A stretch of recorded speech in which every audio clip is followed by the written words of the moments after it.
Reading is that one activity that I adopted when I was making no money online, literally a beginner, and I've continued to read up to $1,000 per month, 5,000, 10,000 and beyond, and I expect to continue doing so because there's so much that you can learn from just a simple book in your hands. In this video, I'm breaking down 11 books that changed my life out of the host that I read. And on screen with me, I've got two YouTubers you've probably heard of that have also credited reading as being a massive part of their success. These books are in no particular order, but let's get into it. Number 1, Atomic Habits. Now, one of the biggest takeaways I got from Atomic Habits and James Clear was the power of tiny gains. Now, a lot of people, when it comes to trying to make money online or anything in this life, whether it's fitness, relationships, finances, whatever, they try and think of it as being a massive obstacle they need to overcome, and they need to do so much towards it, and they need to go hammer and tongs trying to attack this activity. But James Clear dispels this. He basically shows the power of just trying to get 1% better each and every day. If I tell you you need to run a marathon tomorrow, you're probably sitting there thinking, if I've never done any marathon training, that's next to impossible to do it in under 4 hours or 5 hours, whatever it is, right? But if I tell you that you need to just walk 100 extra steps each and every day, that's manageable. And over time, you get 1% better each and every time. And the power of tiny gains, the graph I'm showing on screen with me, showcases that if you get 1% better every single day, you end up being 37.78 times better than when you started. That is incredible because that is compounding interest. It's the same compounding that's used in investing, right? Especially in stocks and shares. It's the reason Warren Buffett is a billionaire, multi-billionaire now, and he became a millionaire at the age of 50, a billionaire at the age of 70, but he's continued to get compounding interest. It's the same with any activity. When I first learned to drive, I couldn't do anything. I couldn't do clutch control, I couldn't play with the gears, anything. And now it's second nature. It becomes easier and easier the more times you do it. So how I applied this to my life and my business was with content creation. When I first started making videos on YouTube and on TikTok, they were bad. I mean, scroll back on this channel, watch the very first video I posted. It's probably terrible. My camera confidence isn't there, no confidence on screen, none of that. Over time, I just thought, let me try and get better every single day. And I have. I've been consistent posting every single day, and hopefully my content has proved as a result. And of course, the environment is so important. Atomic Habits basically talks about how you can be one of the most disciplined people in the world, but if you surround yourself with people that are ill-disciplined, that, for example, go out partying, do drugs, drink alcohol, etc., basically things that you don't want to do and things that are not common with successful people, you will fall into that trap. So surrounding yourself in an environment with not only people, but your surroundings. If you have a messy room around you, does that mean that your mind isn't as clear and as focused for success? So ensuring that your environment is fit for you to succeed is so important. Definitely a must-read book, Atomic Habits. I've got it on my shelf right behind me. Next, How to Win Friends and Influence People. This is, I'm going to be honest with you guys, my favorite book on the list. This was a massive game changer for me because, believe it or not, I don't have great social skills, or at least I didn't think I did, to be honest, right? I've always been very good academically, and maybe you watching this might relate to this. I was getting A's, A stars in pretty much every test I took. But when it came to actually networking, meeting people, it wasn't a particular subject that I was really into. I didn't like meeting new people all the time. I felt kind of comfortable with my clique, with the people I was around. I didn't want to network, and I felt networking was a little bit too forced. But How to Win Friends and Influence People was a real game changer for me because it showcased the power of actually getting yourself in front of the right people and learning new things, actually meeting people, and the power of network, right? Because if you are able to get people on your side to believe in you, to join your journey, you're going to be far more successful in this world. Now, with my YouTube channel, anyone watching this sees the videos I produce. What you don't see is the work I put in behind it, but not only my work, the work of my team as well. The person making the thumbnails for me, the person editing content for me, copywriter for me. All these sort of things that go behind making YouTube videos, you don't see that. You just see the final result. And I'm telling you, it would not be as possible to this level with just me there. I need a team around me. So you need to convince people to be on your side. And how you win friends and influence people. I don't like the word influence people because it seems a little bit forced and a little bit manipulative. But basically what it means is getting people to like you and to join you on your journey and help you do things. Think about any successful person in this world. We're talking billionaires, we're talking fitness successful people, relationship successful people. They've always had someone believe in them and give them a chance, one way or another. Someone invested in their company. Someone gave them that gym membership because they didn't have money to do so. Someone did something for them that was because they liked them, they wanted to help them. That's kind of what it's got to be like. And little tips I learned from this book is, number one, remembering people's names. A lot of people you say, hi, my name's Deniz, my name's John, my name's Adam, and they forget it instantly. Like, just remember people's names. Remember fun facts about them. If they're a fan of Manchester United, for example, remember that. Ask them how the game was on the weekend, if they won, or something along those lines. Something that shows that you actually care and are interested in people. And when you meet someone, let them do most of the talking. I mean, this is an underrated aspect, right? People love to talk about themselves. So if you meet someone, ask them how they're doing, how they learned that, what's their thoughts on this. Be an active listener, actually pay attention to what they're doing. I know it sounds simple, but a lot of people don't do this. So How to Win Friends and Influence People are definitely a must-read book on the list. Next, what they don't teach you at Harvard Business School. Now it gets into a bit more of the technical finance marketing books, and this was a real eye-opener for me. This was one of the first books I read that was specifically within that marketing, sales, business side. Now, what they don't teach you at Harvard Business School, I really like, because the guy that wrote it, Mark McCormack, he's got genuine experience running companies, and he ran sort of like a sports agency where he affiliated with some of the greatest sports stars, mostly in tennis and golf, Arnold Palmer being an example. And because I like sports myself, it really resonated with me. And the little things he spoke about in that book was the power of association. That was the biggest takeaway I took, right? So on screen with me, I got a watch, which I'm depicting as Rolex. Rolex typically sponsors events like Ascot, Wimbledon, basically posher, high-class events. You won't see Ascot go near football, for example. It just doesn't happen. And why is that? Well, he spoke about how Rolex want to make themselves synonymous with higher class people, because they want higher class people to want Rolex, and people that aspire to be higher class to therefore want Rolex as well. It's the same reason why James Bond drives an Aston Martin, not a Nissan Micra. It's that same sort of scenario. And now anyone that wants Aston Martin, they see themselves as a James Bond type of person. Classy. They've got that swagger to them, that suave, that sort of behavior. That's what it depicts, right? So when it comes to marketing, and I resonate this with myself now. When I want to build my channel, when I want to build any sort of business, what do I want to be? Who do I want people buying in my business to feel like? Because people don't necessarily buy on stuff they need. They buy sometimes on emotion as well. Like, oh, if I have this watch, will I be visualized, or will I be seen as this type of person? As this sort of wealthy, high status person? That's what it's got to be sometimes. It's a status thing more than anything, right? Do you need a $50,000 watch? Really? Does anyone need a $50,000 watch? No, you don't. You can tell the time with a $10 watch. But it's that status symbol. That's the sort of things we're talking about here. And I think what they don't teach at Harvard Business School really showcased how important it can be to really make people feel like they want to be part of your business because you make them feel a certain way. And that comes with selling any sort of product. So definitely a must-read book. Rich Dad, Poor Dad. This was, I think, like the third or fourth book I read out of all the self-help books. This was a super simple read. So if you're starting today, this will be one of the first books I read, because you can finish it in literally a week. Probably even less if you've got more time on your hands. Very simply, Rich Dad Poor Dad taught me the difference between an asset and a liability. Now, all this was kind of common sense to me. I understood the power of some stuff make you money, some stuff lose you money. But this made it crystal clear, and it dispelled a lot of the myths that potentially your parents would tell you, friends, older people, the media. All these sorts of outlets would say certain things that you look at and go, actually, that's wrong. So one being buying a house. I mean, my parents have told me potentially to buy a house, get a mortgage. Everyone hears that. When you're going to move out, when you're going to get a house. What you don't realize, though, is when you buy a house, that's a liability. People think of their house as an asset. Oh, I've got this massive house. Not really. You're paying a mortgage every month. That's money out of your pocket. And that is all an asset and liability is. Liabilities are things that take money out of your pocket. Assets are things that put money into your pocket. So a liability would be a car, a house that you're going to live in, clothes, things like that. Once you buy that stuff, you ain't putting money in your pocket. Whereas an asset would be investments, stocks and shares, for example. It would be property if you want to do property investing, aka you're renting that property out. That's income into your pocket. Royalties, for example, other businesses. These are all assets. So what the rich do is they purchase assets, they don't purchase liabilities.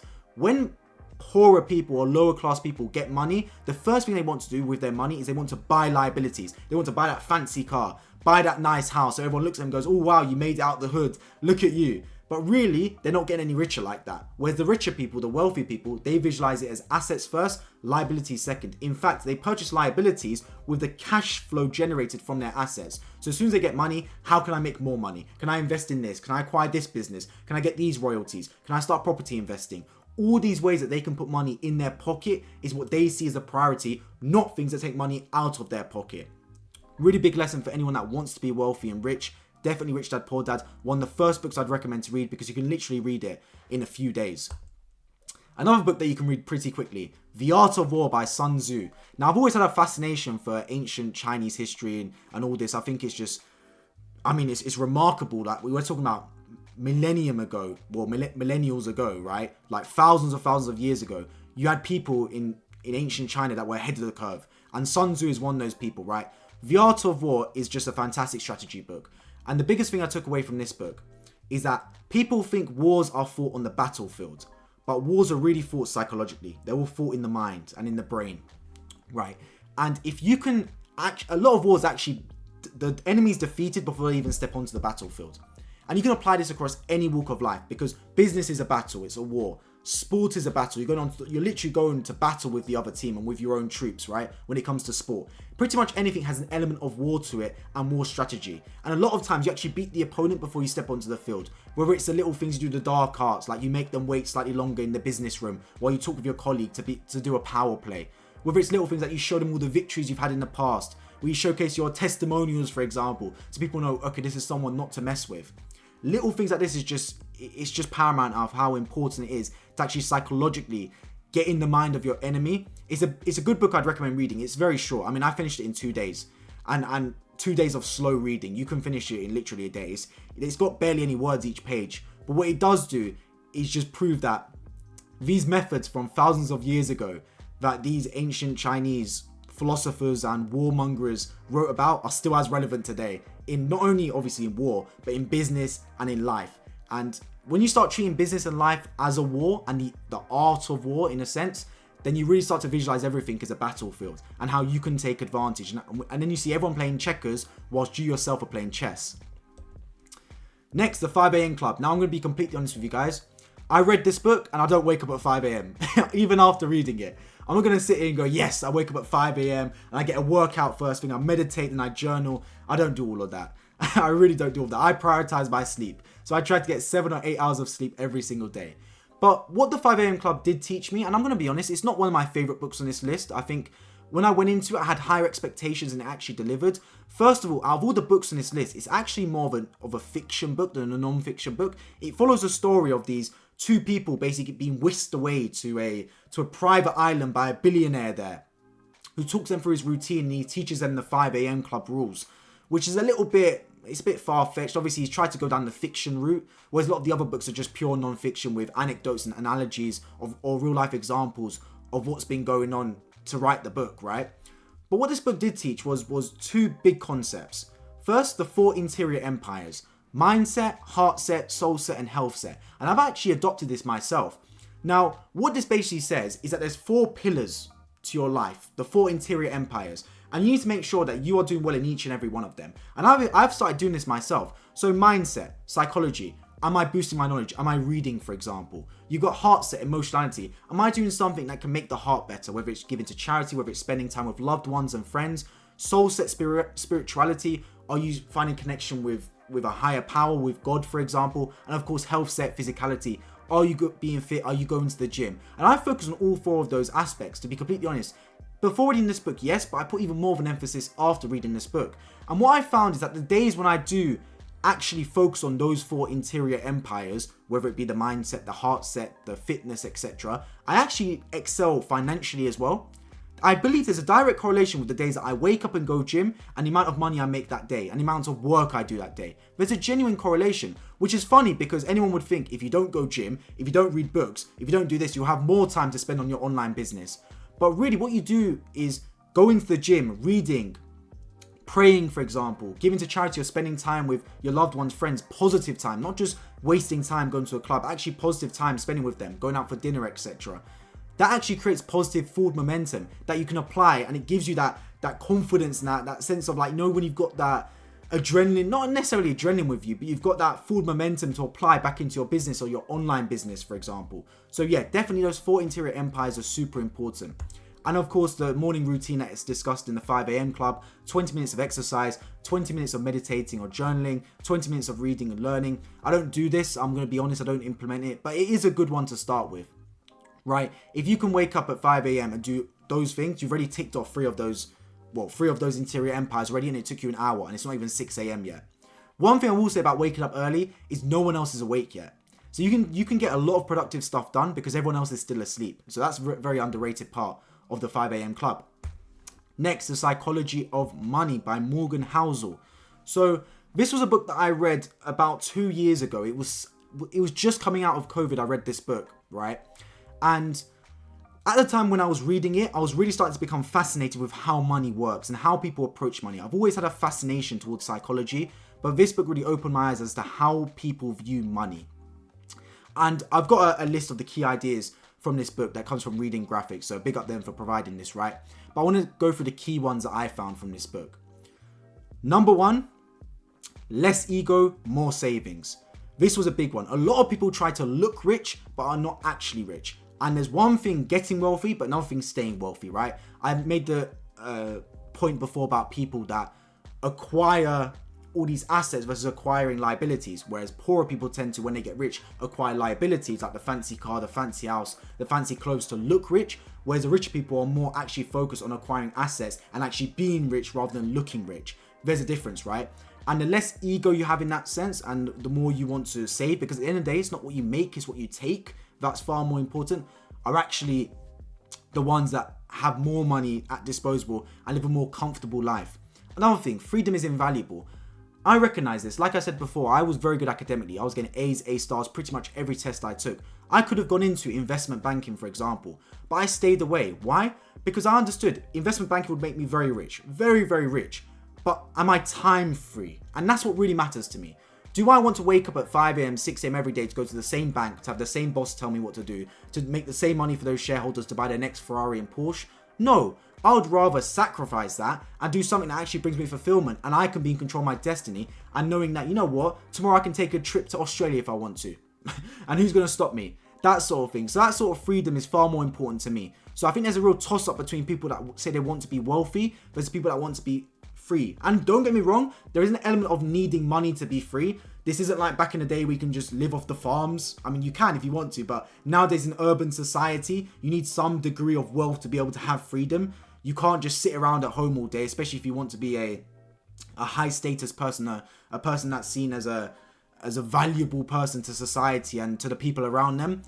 But that doesn't mean that you should just chase the money. There are different aspects to it. It's not just being rich. It's being time freed. Is having time freedom as much as that, in my opinion. That's important. Next, we've got the Almanac of Naval Ravikant. So I listened to this one as an audiobook rather than actually reading the book, unlike the other ones. Now, the Almanac of Naval Ravikant, I took away 2 things from this. Number 1, when you're actually resting, that's not time wasted. A lot of people, they sit there and they feel, and this happens to me as well sometimes, you kind of get annoyed at yourself when you're sitting and resting, when you're watching YouTube, when you're watching Netflix, for example. You feel guilty that you're doing all these things when you should be working. But if you genuinely enjoy that stuff, that's not something to be guilty of. You need to rest at some point. I understand people saying no time to rest, no time to have fun, but you do need a degree of something that can take you away from your work. Not just because it's good to rest at times, but actually more importantly, if you do something over and over again, you get a creative mind block. Especially if you're in a creative industry like I am in social media, you get a block after a while when you're doing the same thing over and over again. When you take your mind away from something, whether it is going to the gym, whether it is watching something else, doing something completely different to what your business is, when you then come back to your business, you've got fresh ideas. It's like the brain starts working again. It starts firing ideas out of nowhere. So that's not necessarily time wasted. So if you're sitting there and watching some TV for 30 minutes or 45 minutes, if you genuinely enjoy that and it's at the end of the day, once you've done all your work already, that is not time wasted. And the other important one is the power of knowing your rates, knowing how much to charge.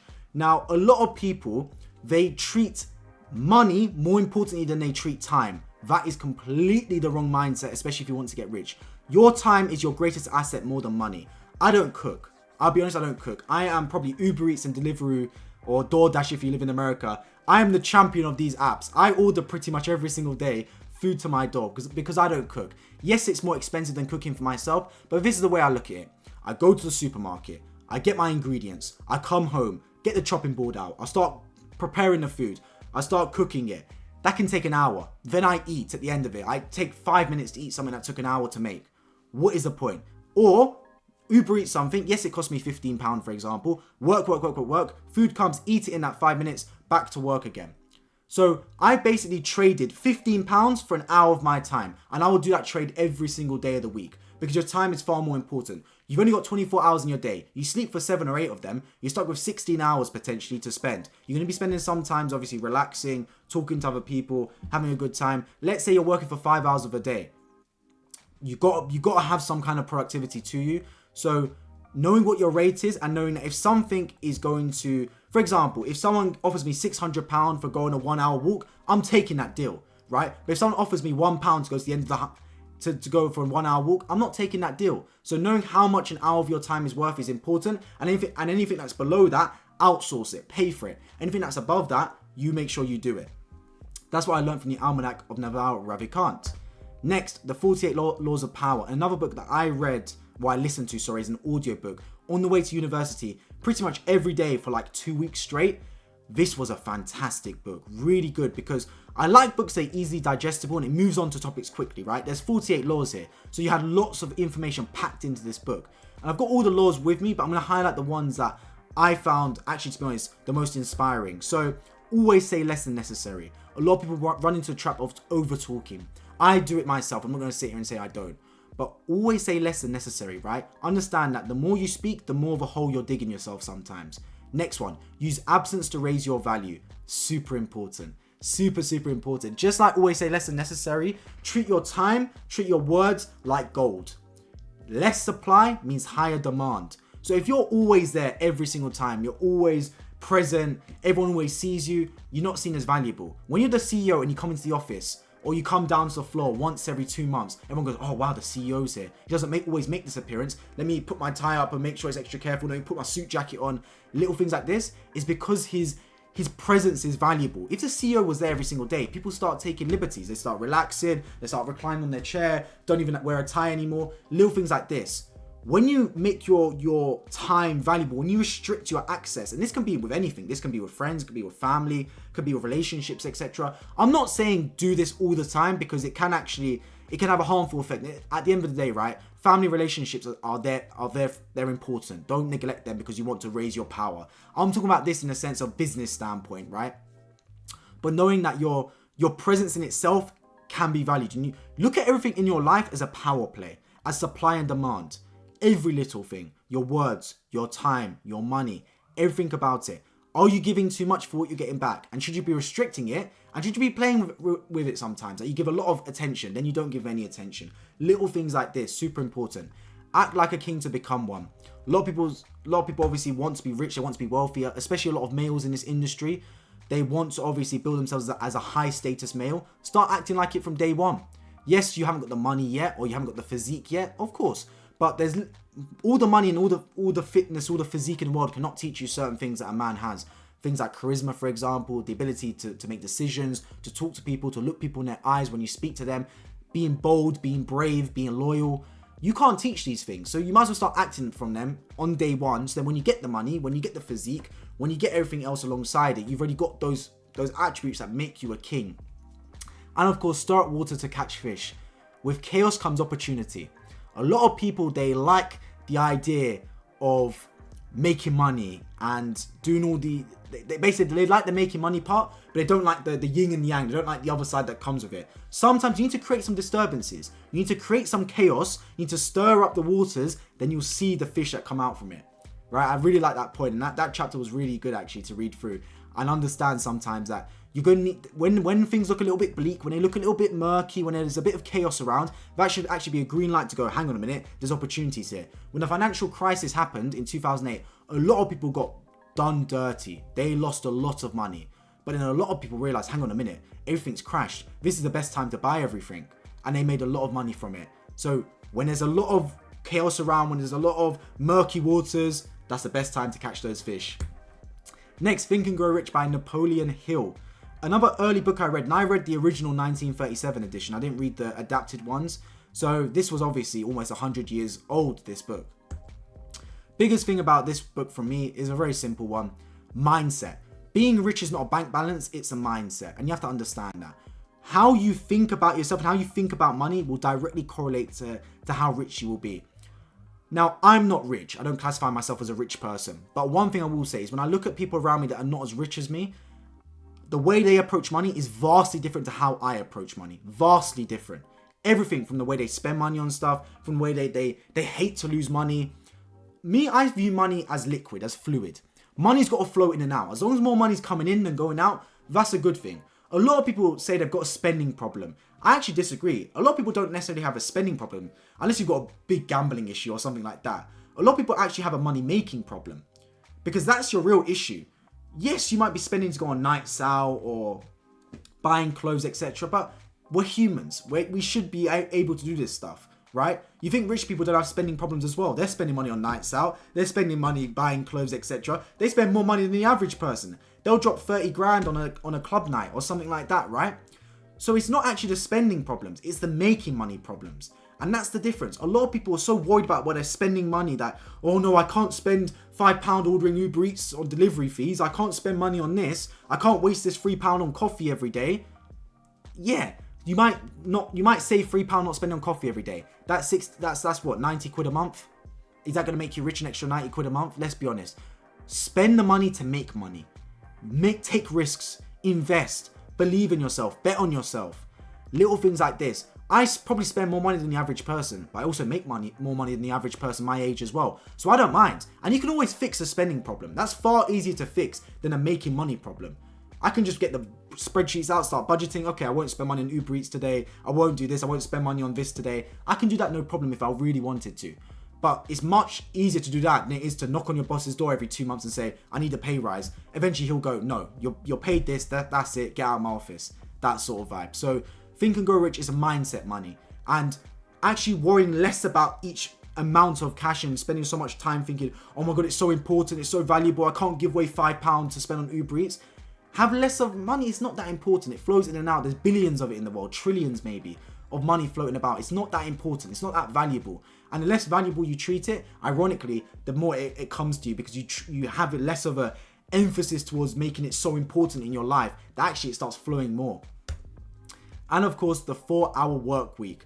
Big one for people that want to be digital nomads, kind of like myself being a social media person.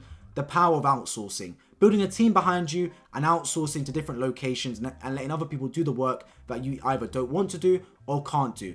But also understanding that different markets have different rates, right?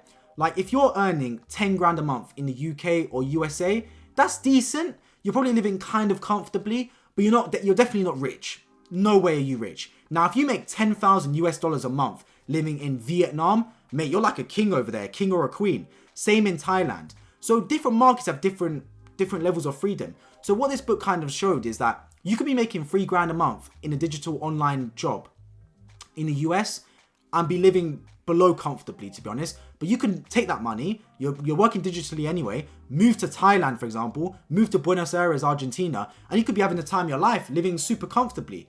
So understanding sometimes that your freedom is far more important.